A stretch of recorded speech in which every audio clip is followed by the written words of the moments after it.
안녕하십니까, 박필딩입니다. 저의 유튜브를 시청해 주시는 평균 연령대가 보통은 50대 이상이신 분들이 많습니다. 자, 유튜브 시청 연령 인구가 높다는 것은 불확실한 노후를 부동산 재테크를 통해서 풀어가고자 하는 기대 심리가 많이 반영이 되었다라고 제가 생각을 하고요. 우선은 요즘 최근에 투자하는 연령대를 보면 점점 어려지고 젊어지고 있습니다. 실거주를 동반한 부동산 재테크 진입을 시도하고자 하는 신혼부부나 젊은 세대층도 증가가 되고 있는데, 그에 반해서 연령대가 조금 있으신 우리 투자자분들께서는 정보의 공유도 많이 늦고 잘못된 판단을 하기가 쉽습니다. 그렇지만은 정부의 공적 자료나 이런 언론에 많이 공표가 되어 있는 자료를 활용해서 확실한 개발 호재 지역에 투자를 하시게 되면은 손실보다는 큰 이득을 볼 수 있는, 리스크를 최소화할 수 있는 방법 구성이 가능하거든요. 제가 오늘은 2, 3천만 원 정도 소액 투자로 좀 차익도 기대해 볼 수가 있고, 노후를 대비했을 때 나중에 대출 여건이 조금 완화가 되면 월세 수익을 기대해 봐도 괜찮은 소액 투자 물건을 준비해 봤는데요. 자, 그 지역은 전농 답심리 뉴타운 답심역세권에 위치한 투룸 소형 오피스텔이 되겠습니다. 우선 보면 오피스텔 같은 경우에는 준공이 끝나서 임차가 이미 입주가 되었기 때문에요, 매입을 하실 때 당장에 목돈이 들어가시는 게 아니라 분양금액과 전세보증금의 차등인 소액만 계약금으로 지출이 되면 소유권 이전 등기까지 손쉽게 매입을 할 수 있는 절차가 준비 중에 있겠는데, 답심역세권을 소개해 드리는 이유에 대해서 한번 알아볼게요. 전농 답심리 뉴타운은 2004년도에 뉴타운으로 지정이 돼서 지금 현재 순차적으로 입주가 거의 끝났습니다. 이 일대 아파트를 보시게 되면 한신 휴플러스나 청계 힐스테이트나 레미안 위브, 크래시티, 롯데캐슬, 마지막으로 입주한 미드카운트까지 다 25평대가 9억 원을 넘어가는 아파트죠. 30평형대는 12억 원을 넘어가는 이 고급 지역으로 많이 바뀌었습니다. 과거에는 많이 낙후가 되어 있던 지역이고 기반시설도 엄청나게 열악했었는데요. 청량리 역세권을 중심으로 천지개벽하는 지역인데요. 자, 청량리 역세권 중심에는 제기동과 청량리 재개발 구역이 있고요. 이문 휴경 뉴타운이 있습니다. 이문 휴경 뉴타운 같은 경우에도 1호선만 있기 때문에 종로 출퇴근하기에는 접근성이 좋지만 그 이외 도심권에 접근하기에는 상당히 열악한 교통시설이었는데, 향후에는 청량리 역세권의 GTX가 개통이 되면서 이런 교통에 취약한 부분을 GTX로 좀 풀어갈 수 있는 긍정적인 개발 사업이 유치가 되었는데요.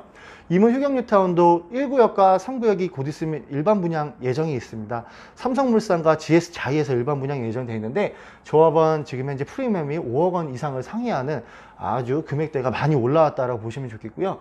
제기 4구역과 6구역, 청량리 6, 7, 8구역은 최근에 6구역이 일몰제로 해제 위기까지 갔다가 6구역이 조합원 신청을 하면서 일몰제 위기에서 벗어나 사업의 속도가 붙었습니다. 그리고 미주 아파트도 32평대가 11억 원에 실거래가 됐고, 이 근처에 있는 전농 12구역도 일몰제에서 좀 피해서 재개발을 진행하고자 하는 이제 기대 심리가 많이 높아졌기 때문에 청량리 역세권을 중심으로 한 큰 뉴타운 사업이 3군데가 있다라고 보시면 좋겠는데, 제기동과 지금 현재 시점에서는 휴경 이문 뉴타운 같은 경우에는 1호선 이용 외에는 GTX가 들어올 때까지 기다려야 되는 상황이죠. 그러니까 앞으로 좋아질 지역인데 지금 현재 거주하기에는 교통이 많이 불편한 지역입니다. 차량 정체도 심한 지역이고 워낙에 노선이 1호선밖에 없다 보니까 취약한 부분이 지금 현재 살기에는 좀 불편한 부분이 있는데요. 전농 답심리 뉴타운 같은 경우는 얘기가 좀 달라집니다. 답심리 역세권과 신답 역세권을 이용해서 성수동 한정거장이면 이동할 수가 있고, 답심리역에서 좌로는 왕십리, 분당선 타고 강남 넘어가기 편하죠. 답심리역에서 군자역에서 7호선 타고 강남 가기 편하고요. 그러니까 굳이 GTX가 개통되기 전에 이미 도심권으로 진출입이 편리합니다. 5호선은 종로 광화문뿐만 아니라 여의도까지 40분이면 대중교통으로 이동할 수가 있기 때문에 이곳 일대에 거주하시는 분들이 고소득 직장인들이 나날이 늘어가고 있다라고 보시면 좋겠고요. 답심리 역세권에 지금 소개해드리는 이 소형 오피스텔의 큰 장점이라면은 답심리 역세권에서부터 강동구 천호역까지가 천호대로로 8차선 대형 도로로 형성이 되는데요. 이 답심리 역세권 일대 상업지에서 공급된 오피스텔이 몇 차례가 있죠. 대우 푸르지오시티나 써넨빌이나 노벨리아나 하나 오벨리스크, 이 오피스텔 같은 경우에는 거의 90%가 원룸으로 공급이 되었습니다. 자, 그 중에 10%가 대우 푸르지오시티에서 분양이 됐는데요.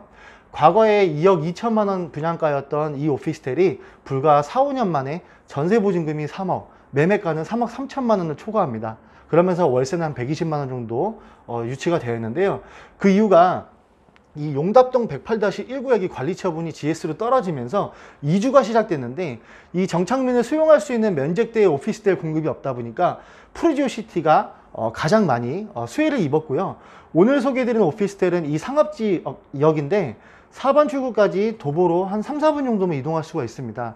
이 오피스텔은 투룸인데 분양가가 2억 원 초반인데 전세가 이미 유치가 되어 있죠. 그래서 실투자 금액이 최소 2천만 원에서 3천만 원 정도면은 취득이 가능한데, 장점은 이게 아닙니다. 소액으로 투자하는 것도 장점이겠지만 월세가 100만 원이 나옵니다.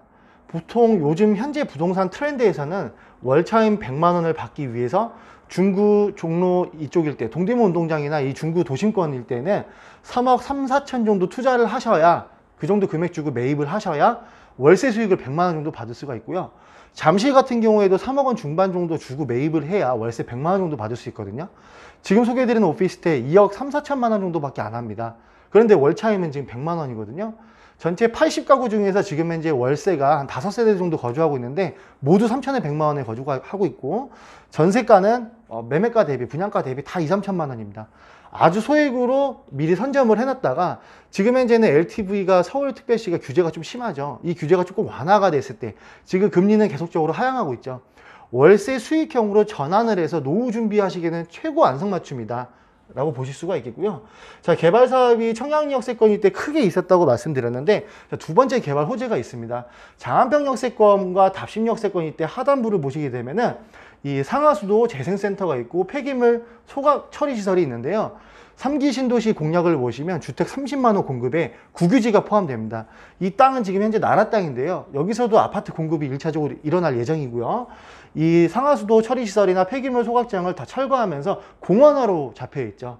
그러면서 장안평역세권에 위치한 중고차 매매시장도 현대화 사업으로 개선이 될 예정이기 때문에 답심역에서 장안평역 일대가 앞으로 천지개벽하는 청량리 역세권의 호재도 받을 수 있는 거리이면서 이 도보권대에 많은 개발 사업들이 내재가 되어 있다는 이 장점부가 있겠고, 성수동도 지금 최근에 투룸 공급 받으시려면 3억 원 후반대 정도에 진입을 해야 되는데 그마저도 공급이 없죠.